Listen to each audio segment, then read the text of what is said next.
Installing the clear token system on a Speed Queen commercial dryer with a coin slide.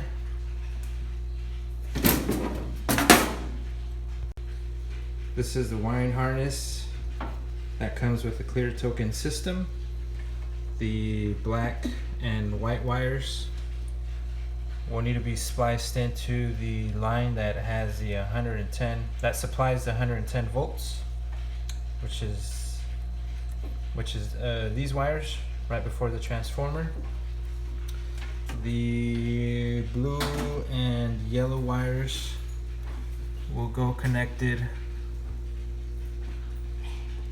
to the wires that are underneath, and those connect to this switch right here. So we pull those out through this side because there's more room to work on this side.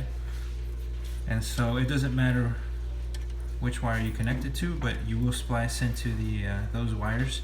One of them's a black and white, the other one's pink and yellow. Once the wire harness, the wires are connected, then we're going to go ahead and plug it in to this device here. This is the Bluetooth transmitter. We'll tuck everything back into place, remove the coin slide, cover the hole right here,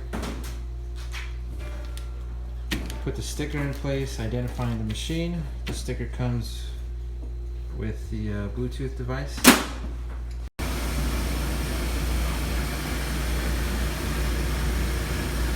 $1.50 on all the machines.